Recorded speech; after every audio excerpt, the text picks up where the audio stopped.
All right, so first of all, thank you everyone for being here this morning.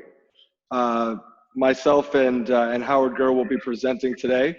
Uh, the agenda for today is first I'll be going over a bit about Psious, a bit about our platform, and then I'm going to hand things over to Howard to go into detail on a clinical case on fear of flying.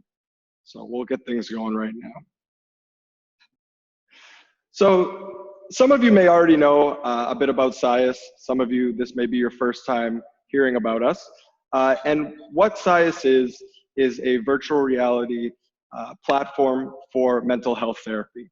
So we are providing software and hardware for practitioners in varying fields of mental health to be able to help better treat their patients. It's a tool to add to the arsenal of tools that you may already have, and to be able to better help with finding ways to treat your patients. We're going to go into a bit of where we're located and who we're helping right now. So Psious founded in 2014, so we're going in on our 6th year here. Throughout that time, we've been able to spread the platform pretty much globally. We're located in Barcelona, Spain. That's where our headquarters is, in a lovely old office in a former former hospital. So in those 6 years, we've developed quite a nice client base throughout the world, North America being one of our fastest growing markets. So right now we currently have about 2,000 clients, therapists using the platform. We've helped treat over 15,000 patients using the platform, and those numbers are steadily growing. So we're really hoping that 2020, some more of you will come on board and help treat your patients that way. And a little history on VR therapy. VR therapy, the research now has been going on for over 25 years. Obviously, when it first started out, some of the tools they were using were a bit more primitive than what we have now. Much larger setups, everything wired. But the therapy and the technology has been going on for quite a while. As you can see on the graph here, the scientific research over the years has steadily increased. So there's been more evidence-based research going on to show effectiveness, to show different use cases of the technology, and again, we still see steady growth in partnerships with institutions and universities in order to continue the scientific research. And so, there's value to using VR therapy, not only for yourselves as therapists, but also for the clients. So one of the great advantages of VR therapy is that you're able to have a controlled setting in your office environment where you'll be able to keep the patient in a comfortable setting. You don't have to leave the office. Everything can be done in-house. It also brings in a group of patients that may not have necessarily sought to seek treatment. As we're moving into a more connected world, the younger generations are constantly connected either with their cell phones or online. So this technology helps bridge the gap between the generations a bit. Something else we're seeing is the dropout rate. So using VR therapy can help reduce the rate of dropout.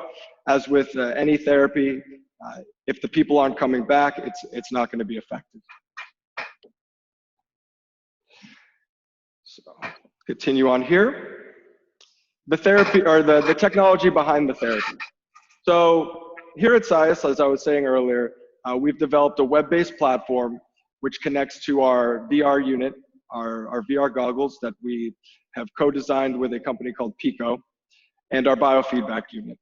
So simply enough, you log into your Psious account, you connect your VR headset with the account, and from there, you have full reign of the technology. You can decide which treatments you're going to go into and which environments you would like to use with your patients.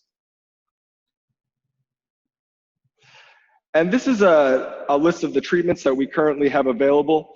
So we have things from relaxation environments to environments for anxiety and phobias, and then some other disorders. Let me move the window here so we can see that bottom right one. So traditionally, VR therapy was used with phobias in mind as an exposure therapy. But as the technology has gotten better, as the studies have come out, as more research has been done, we've been finding more and more use cases for the technology, as well as when you have a library of environments like we have currently, you can use them as they're designed, but also you have the added benefit of being able to use an environment and use it in your liking for your certain patients. An example being our fear of flying environment. You can start your patient in the terminal of the airport, and that's a place where they would start before their flight, but that can also be used in cases of, say, agoraphobia. So every environment can be used as you see fit for the patient. And so now, after giving a little brief introduction here to what Psious does and what our platform is capable of, I'm going to pass things over to Howard, and he's going to go into a clinical case on fear of flying. But I think first he'll do a brief introduction about himself. So I'm going to bring up his screen here. Bear with me one sec.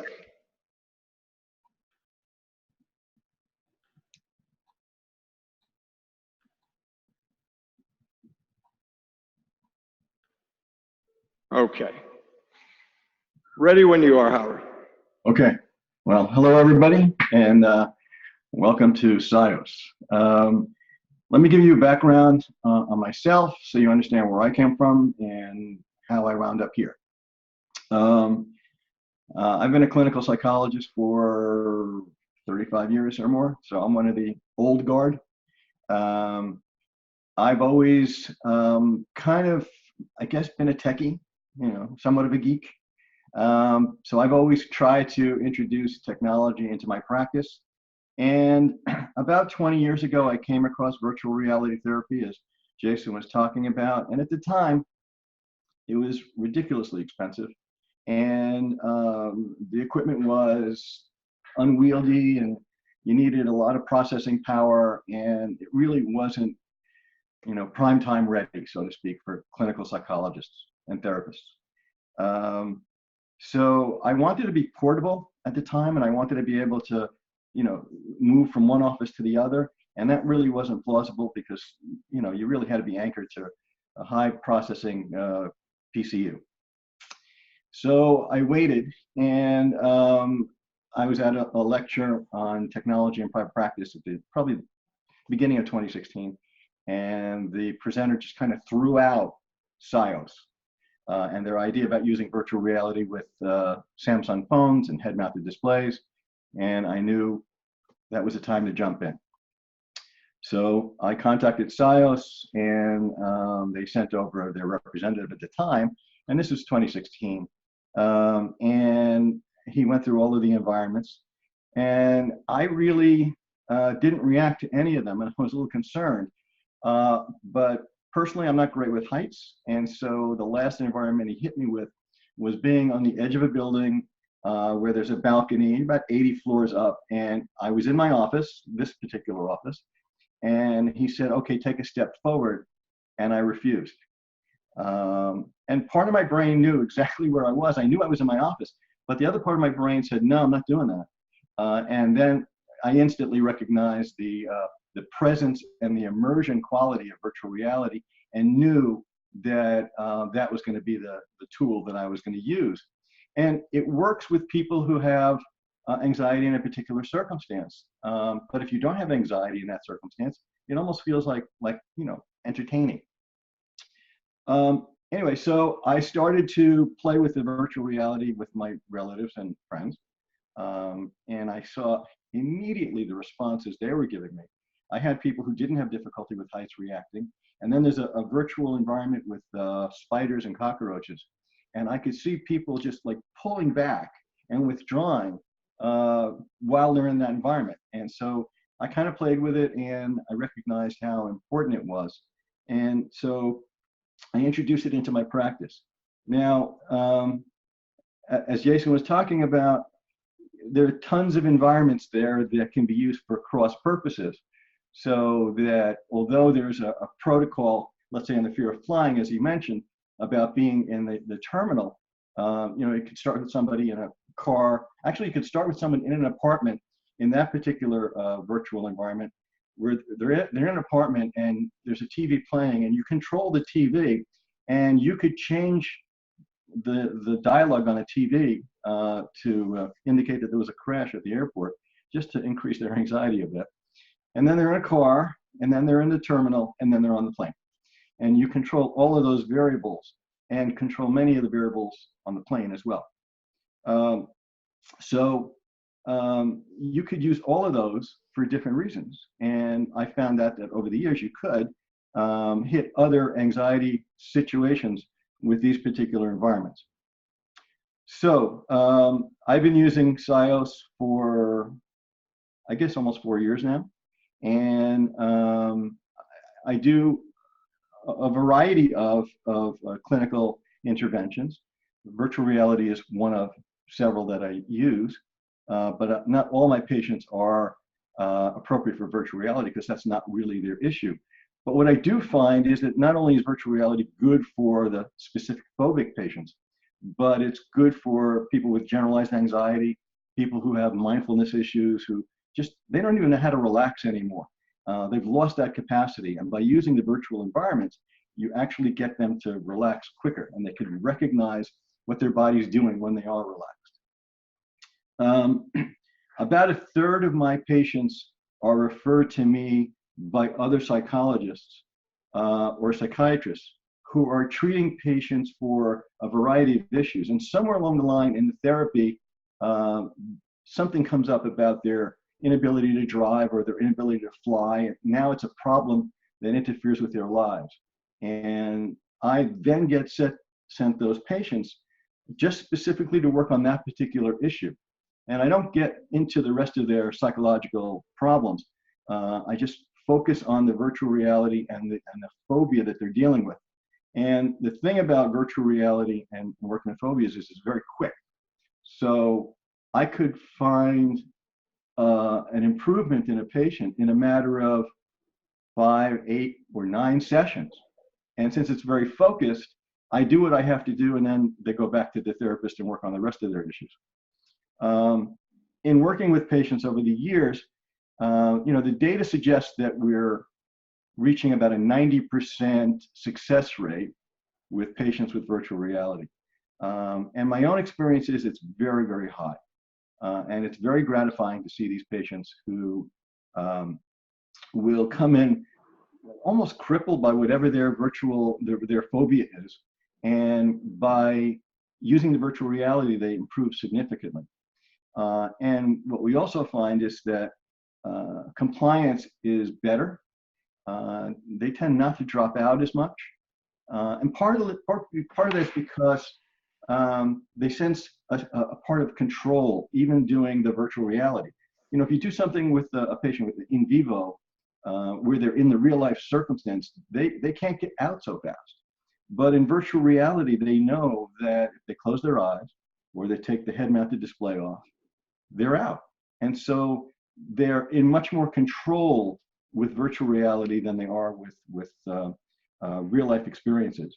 And then on the other end, if you ask people to use their imagination, they can't. And so how do you tell somebody to imagine the one thing that they're so fearful of in that life and death situation? To sit in the office and imagine, let's say you're on a plane or you're in a car or you're on the ledge of a building. They're not going to do that. It really has been not that successful in my experience. So the virtual reality covers a great range of territory in terms of dealing with patients who have phobias and anxieties.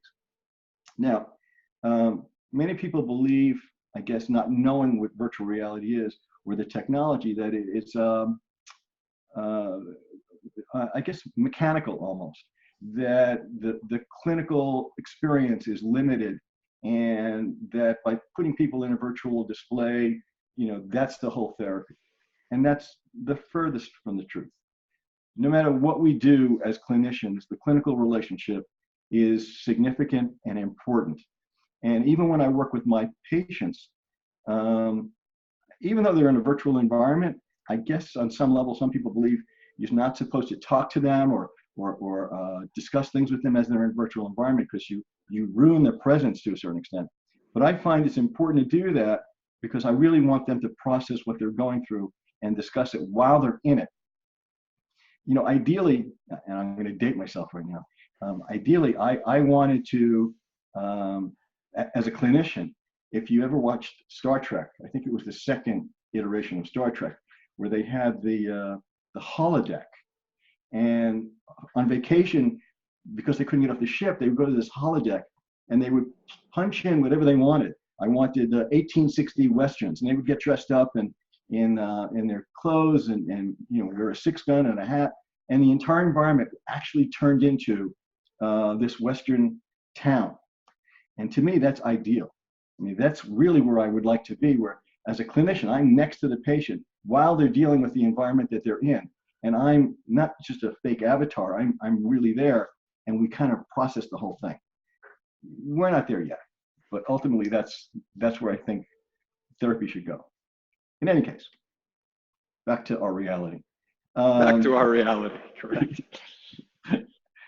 I think that in terms of the cases that I've been dealing with, the one I'm going to present today is rather an unusual one, only because of what really happened and when it occurred.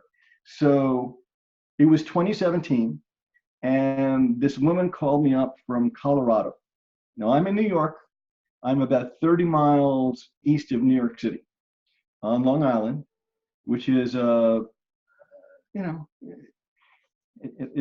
it's called an island. No one here thinks they live on an island because there's about 3 million people who live here. But it is a very unconnected kind of area. And she called me up and said she found me online and she wanted to come to my practice to work on her fear of flying. Now, I tried to talk her out of it because she lives 1,800 miles away from me. And I said, there's got to be somebody else between you and me who do the same thing that I do. And I spent some time trying to find clinicians in the area or closer to her. And I found one in Chicago and one in San Francisco and one in LA. And I said, try them. They're closer than I am anyway. And she refused. She said, no, I'm coming out to you. Okay. I said, I'll work with you for a couple of days, but I can't guarantee that in 2 days I'm going to fix your problem. She said, I don't care, I'm coming. And so she did. Now, I spent probably, let me just go back to this. I guess you can go to the next page, Jason. Okay. All right. So there's my image of someone on the phone. Because, I always think it's extremely important to do a lot of intake over the phone before someone even steps into the room.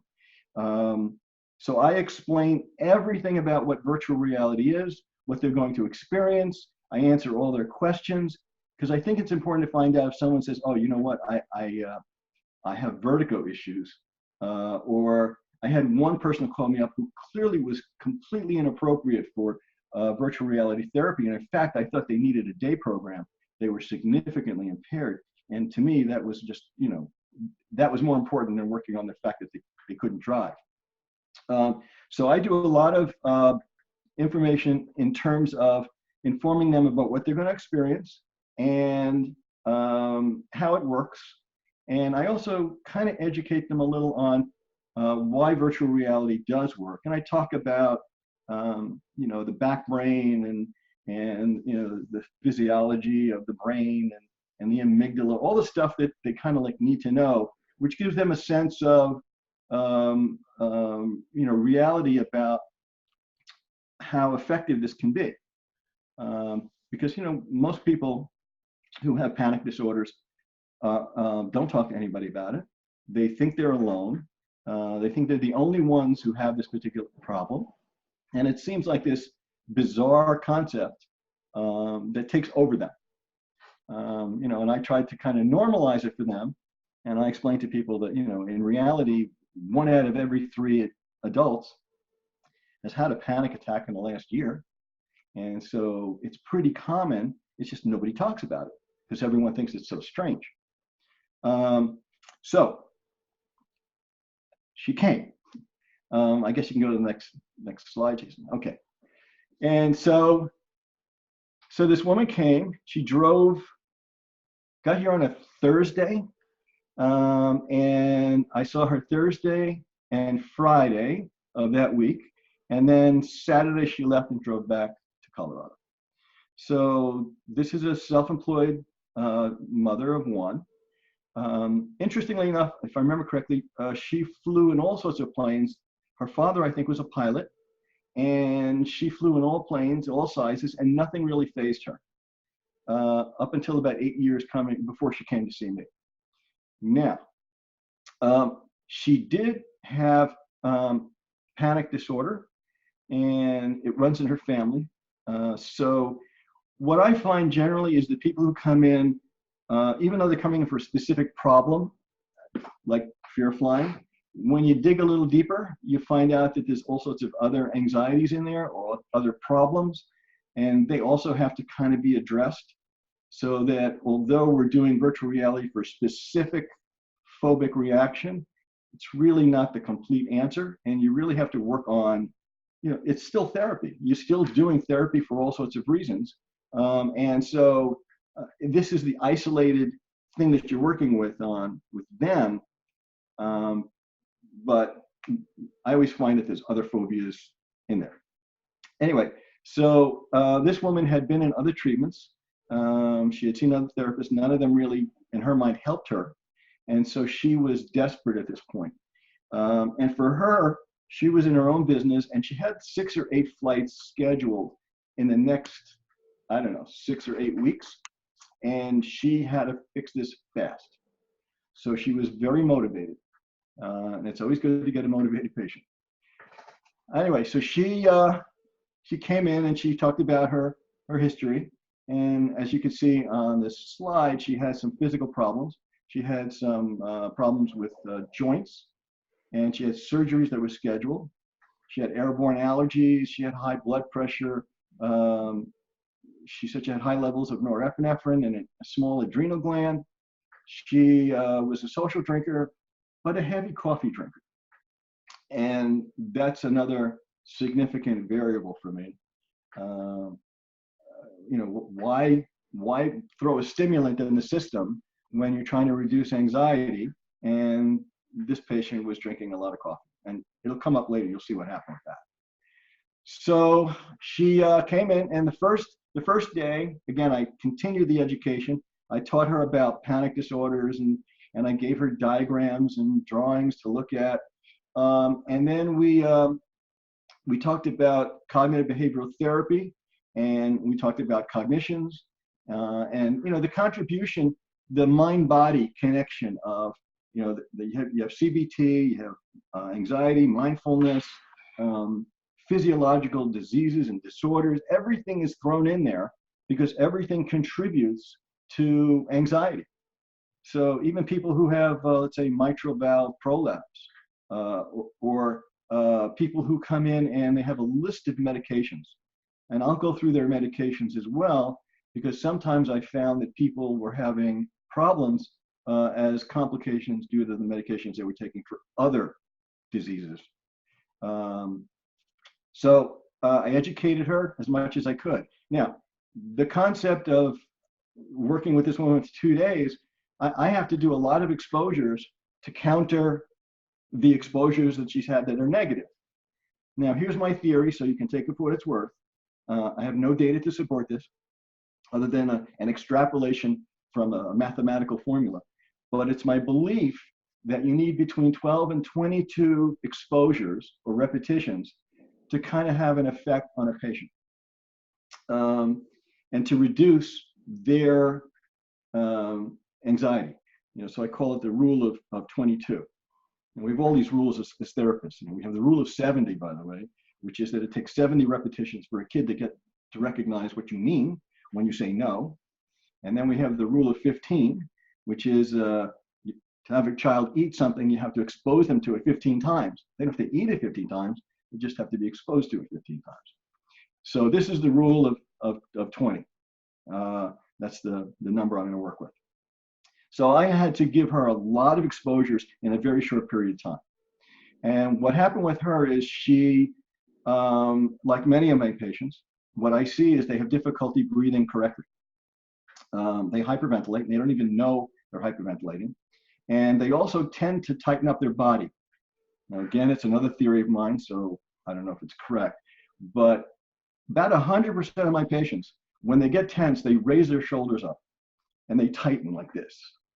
And I have a theory that maybe there's some kind of cognitive physiological loop between the shoulders going up and the brain going, oh, I'm in trouble. On top of that, add the breathing problem. And so I teach people about how their oxygen and carbon dioxide has to be balanced. And if their oxygen and carbon dioxide is not balanced, that sends a signal to the brain that they're in trouble. And all of this increases their anxiety response. So for her, she had difficulty correctly breathing. We went over that and over that. She had to remove the head-mounted display several times, but I tried to get as many exposures as I possibly could in a short period of time. She, and this is not usual for me, she actually felt better with a muscle relaxation technique, the Jacobson relaxation technique that's built into Psious. Most of my patients do better with the diaphragmatic breathing, also built into Psious. But she was just one of those people who liked the muscle relaxation better. Okay. Second day. So she went home to her hotel and came in the next day. And we talked about, the physical reasons why her hands were sweaty and why she had chest discomfort. And we connected these things naturally to what the body was doing when she's getting anxious.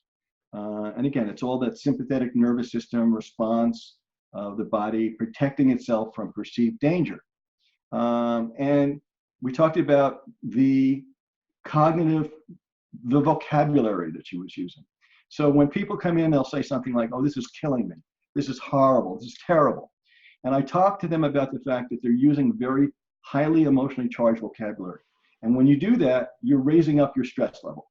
So I teach them to reduce the intensity of the vocabulary. And I use my analogy of when you go to the dentist and the dentist is going to give you a Novocaine shot, they never say something like, hold on to the chair, this is going to hurt. They'll say something like, oh, there'll be a slight discomfort, there'll be a slight pinch, some euphemistic way of saying there's kind of be discomfort. And when you prepare for discomfort, it's not as bad as preparing for pain. And when you prepare for something that's not the way you like it, it's better than preparing for something that's killing you. And so we talk about reducing all of these intense vocabulary words and reducing the anxiety. I also taught her the cough technique, and it's in here. So here's the cough technique. It's one of those little tips I picked up years ago. So I teach people that when they have a anxiety reaction, there's always one physiological symptom that hits first. So it could be something like, I feel hot and sweaty, I feel dizzy, I feel my heart beating, I feel like I can't stand. And whatever the first response is, if they cough hard once, sometimes it shuts off the adrenaline pump and the whole process ends. But the timing has to be exquisite. You have to get it perfectly. And so I teach people how to do that. And I would say 50% of the time they come back and they go, wow, it really did work. So, teaching people to cough is not a hard thing to do. Anyway, in this particular session, we also talked about with her where she sat on the plane. And in the virtual environment in Psious, you could modify the person's placement in the plane, whether they're at an aisle, a window, towards the front of the plane, towards the back of the plane, and she realized that she was much better on an aisle seat as opposed to a window seat. Now, I didn't really care as long as I can get on the plane. And once she realized she was doing better on an aisle seat, she felt a little bit more in control. And she also recognized that one of the things that would get her is the engine noise, especially when it was taking off. And so we worked on that a little bit later.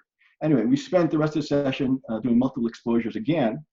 And at this point, she had to go back to Colorado. So it was the 2 days. Anyway, since that point, at that point, Psious had the capacity, which I didn't really want to use in the beginning because I thought it was a little scary as a clinician. And what it is that you could take a session that you work with a patient, and at the time you could send them home, so to speak, with that particular session that they could use over and over and over again if they had their own Samsung phone and their own head-mounted display. And so I didn't really know how to do it at the time. So I had her contact Psious and they set it up for her. And the reason I didn't want to do it is because I'm always a little concerned about people using the virtual reality on their own. And is that safe or not safe? But what I found over the years is it actually turns out very well. And the people who do use it a couple of times and they do profit from it. So she actually used it in Colorado. And at the time you could tell when they were using it because you would get an email that said, patient used this particular homework. So she actually used it a few times. And then I suggested she get this book, Mind Over Mood, again, talking about, dialectical behavior techniques and cognitive behavioral concepts, which also tended to help her. Next slide. Okay. So I followed up with her many times, and she would actually write back to me and go back and forth. She was able to take the flights that she needed. She had difficulty on one flight, and I wrote it up here because I had to go through everything that she did. And so going out, she was fine. Coming back, she had a problem. And then I went over everything she did, and she went to Starbucks right before she got on the plane. And Starbucks is like jet fuel. And so her anxiety level went straight through the roof. And once I pointed that out, she recognized that was a mistake. And she's had, I don't know how many, it was 50 flights that she's had since then. And in 2019, I had to ask her for consent to present her case, which she gave me. And she wrote, I leave for Rome and Malta soon. Thanks to you, I'm seeing the world and living my best life. So she was like a 2-day success case, which is not the usual scenario. But I was very new to virtual reality at the time. It was 2017. And I thought that, this was like a phenomenal case. So again, it's not typical, but it definitely works. So not every patient's going to do this in 4 sessions because I gave her 2 double sessions, 2 days, but I think it really did help her significantly. And I find that when patients are motivated because they really want to solve a problem, they do it. So my experience with virtual reality is it works great, and it's definitely better if it's supplemented with CBT and psychoeducation. And it clearly still requires a clinical relationship. You're still a clinician, even though you're doing this. And I think that although Psious has its own, manual and protocol for each one of the environments, I still believe that how I do my therapy is unique to me. And I don't necessarily have to follow any manual protocol because I kind of like know how to manipulate it right now. And I find that no matter what, it takes a certain amount of creativity to be a good clinician. And I think that even with virtual reality, there's creativity involved. And I always say that Psious is my basis, and I use it as the foundation for my virtual reality. But sometimes I go beyond it. And I think that Psious is great for hitting a variety of clinical problems. But sometimes people come in with a very specific problem. So for example, someone might have had a car accident on a specific corner, and they can't drive past that corner anymore. And that corner is very close to their home, and they have to drive past it, or they have to go all the way around just to get home. And so I've been using Google Earth or YouTube's to have people specifically deal with an environment that they have problems with. So Psious gets you to the point where they're beyond the general problem area, and then I have to get kind of very specific. So I've had people who've had difficulties with specific roads. I live, as I said, on Long Island. There's a highway called the LIE, which is almost like a parking lot, and it runs the entire length of the island. And so I have YouTubes of the entire length of the LIE. People record their own. I just kind of like use theirs. So I have people who have 10 exits on the LIE going east or 10 going west. And I've compiled a list of the entire LIE going both ways. So the LIE is probably the scariest road on this island, and most people don't want to go on it because it's filled with trucks and cars. But if I can get them past the LIE, then every other road's a snap. But I have people come in who they'll ride on the LIE, and then they have to get off the LIE and ride on the service road because it's too far between exit 1 and exit 2, and they're afraid they can't get off. So they'll get off the highway, and then once they get past that, they get back on the highway. It's just strange because they have no exits that they feel comfortable with. Anyway, so I think it's as Psious is a terrific company, and I think that they meet all of our needs as much as they possibly can, and really want to hear what we have to say, and are interested in what clinical tools we need and what clinical environments we need. So I have nothing bad to say about Psious at all. I think it's a great company. And as I said, this particular case is one of my quick ones, but I generally will get people done in about 9 or 10 sessions. And that's not what it was like years ago when you were using imagination or in vivo treatment that was expensive and time consuming. And this is just so much better. And I actually don't know why people don't use it more. I still think it's the gold standard for phobias. I think that was Dr. Reiner's statement, that virtual reality is the gold standard for anxiety and phobia therapy. So that's my case, and I'm sticking to it. Excellent, excellent, Howard. Thank you. Thank you so much for presenting that for everyone. I'd like to leave it up to the audience here, everyone that's listening, for a little bit of Q&A directed at myself or at Dr. Gurr. Seems like the only question we have right now is there seems to be an echo. I hopefully mitigated that issue earlier on. But I would love to get some more questions in here, so feel free to ask away.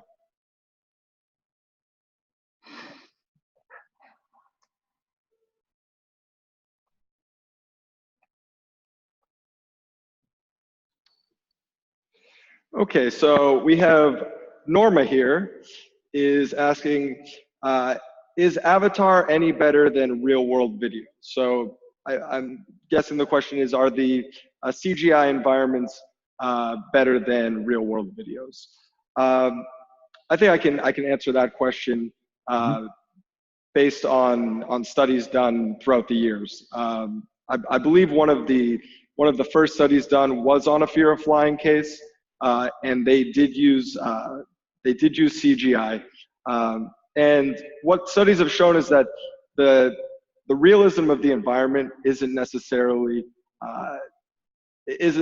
important to its effectiveness. Obviously, the environment has to be real enough that while they're in there, they feel that the environment is real. But with biofeedback data showing their physiological response to a CGI environment next to a real life environment, those outcomes were the same. So part of the reason that we do things more on the CGI side rather than the real world video side is for the adaptability of the environments, as some of the things that Dr. Gurr was saying in terms of where the patient is on an airplane. You can manipulate the seat they're in, manipulate the row they're in. Many variables in every environment are adaptable and changeable for each patient. Can I add to that? Absolutely. I was hoping you were. Okay. I think that you know, the CGI, if you look at it and you think it's a little cartoony, it means, from my perspective, that that environment doesn't bother you. What I find is, even though it's not real life, it's pretty close, and the people who have difficulty with that particular environment or that stimuli, they're still going to have a problem with it. So, I mean, my perfect example is, I have people who are afraid of snakes. Okay. And I can understand that. I don't like snakes either. But they'll have the same exact emotional response to seeing a snake on TV as they will if it was in real life. And so, you know, there are people out there who they have this gut emotional reaction, and the CGI still elicits that. And what we also do is, we have research to indicate that CGI and virtual reality, the longevity of the positive results is the same or very close to in vivo therapies. So the virtual reality is as close to real life as you're going to get. But I think, as I brought up when they originally demoed the program to me, I like to fly. So I had no problem sitting on the plane, and I had no problems in certain environments. But the one environment I didn't like was when they put me on the 80th floor of a building and said, walk out and take one step. That's exactly when I knew that, even though I knew it was I was in my office and it was a CGI environment, I still wouldn't do it. So, you know, there's another just as an example, there's on the Oculus Quest, there's a program called I forget the name of it, but it's you're standing on a board. There's an elevator. The elevator opens up, and there's a board sticking out, and you're supposed to step on the board and walk and pick up a piece of cake. And I put it on my program. I put it on my Oculus Quest, and it took me 4 times to step out on the board. Even though I knew it was CGI, it was just so real, I didn't want to step on the board. And as I said, it took 4 times. And I've showed it to other people, and they just walk out like nothing. You know, like they just step out. And if you step off the board, you fall. And you're about, 50 stories up. You fall, and you kind of like land on the ground. But I know it. I'm not going to fall, and I still can't do it. So I mean, CGI does work. Yeah, it's one of the classic demonstrations that HTC does at a lot of the shows that they put on. They have a similar model to that as well, where you're walking on a plank off of a building, and the number of people that line up to do that demonstration, and the number that actually, when they step off, they fall over, because you can't tell the difference. Right. It's called Rich's plank, by the way. So. Rich's plank. Yeah. Okay, we got another question here. What is the equipment like? Headset and what else? And are you able to see what the client is seeing on the monitor? So the equipment that we currently have, we have a standalone headset called the Pico G2. It's an all-in-one unit, a little different than our previous model, which was the Samsung VR Gear, a 2-piece unit, the cell phone and the headset attachment. And then part of the equipment is also the biofeedback meter, or the GSR monitor. Those two are are part of our equipment package. And we just released those about 2.5 months ago, 3 months ago. So it's new to our updated system. And then the question of, can you see what the client is seeing on the monitor?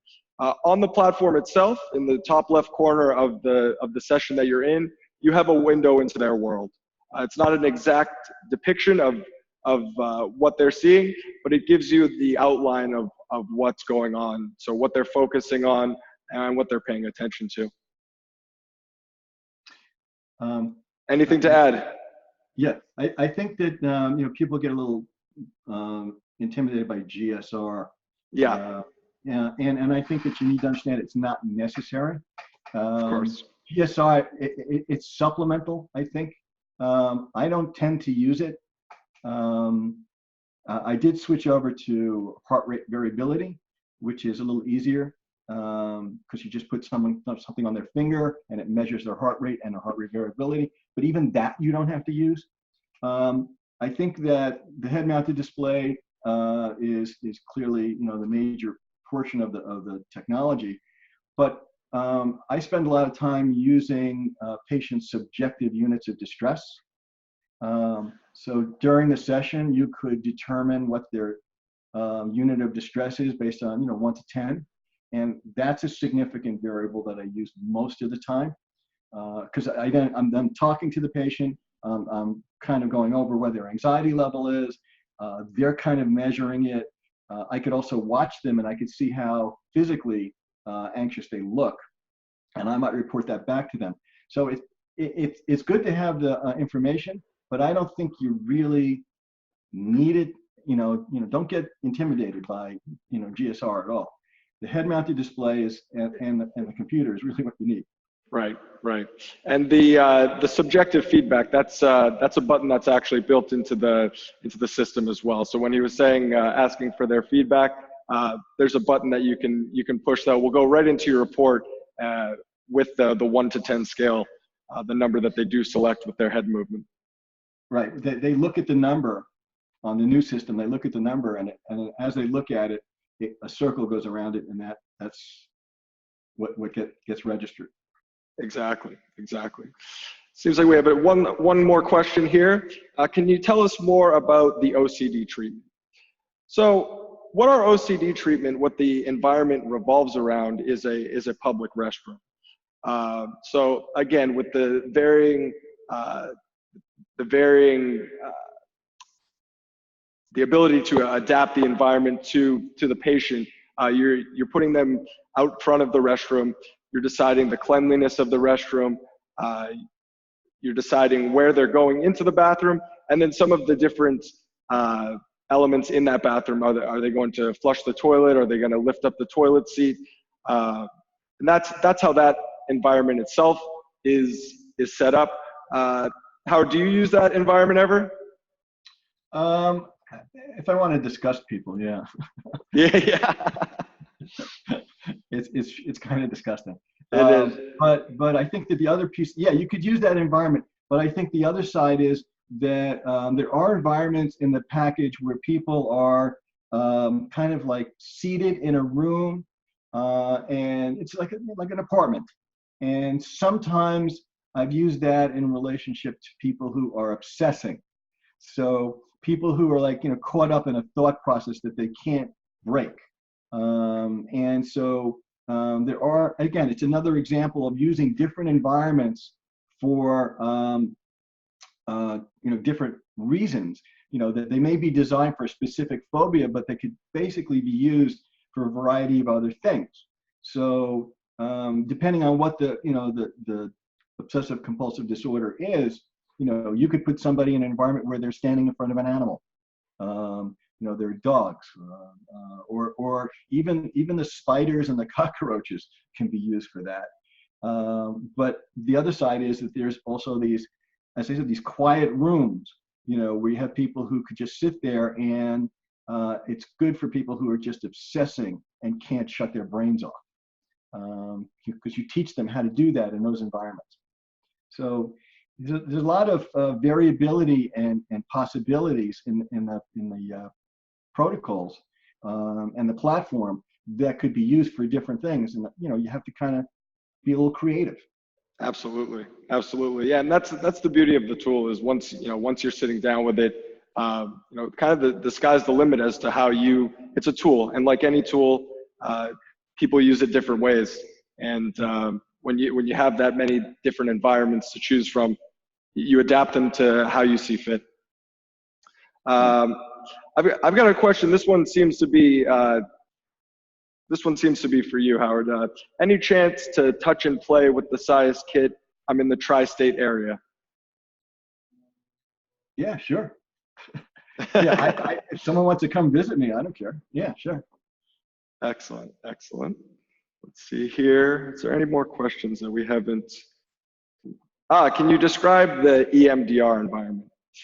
So the EMDR environment, the patient will be in what I'd say is a nature environment, a CGI nature environment in a forested area at sunset.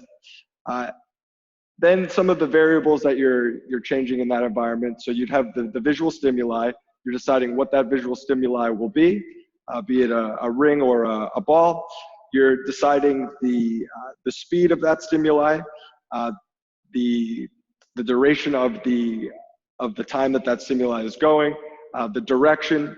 So myself, I'm not trained in EMDR, but from my understanding and speaking with practitioners trained in EMDR, it's one of the classic ways of using that treatment. Howard, do you have any experience with it? I'm not trained in EMDR either. Okay.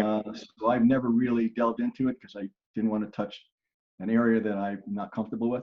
Yeah. Okay. Okay. Let's see. I believe that's all the questions we have right now. If anyone wants to squeak one in as we're wrapping up, I'll be happy to answer it. But for now, I think we'll wrap things up here. First of all, Howard, I'd like to thank you for doing this with me today. It's been very informative. And then thank you for everyone that's been here listening and involved. All right, so if anyone has any other questions or comments, I would love to speak with you all individually, over the next couple weeks. Please contact us, get in touch, and maybe we can have a demonstration here one day. So thank you again, and everyone have a great morning.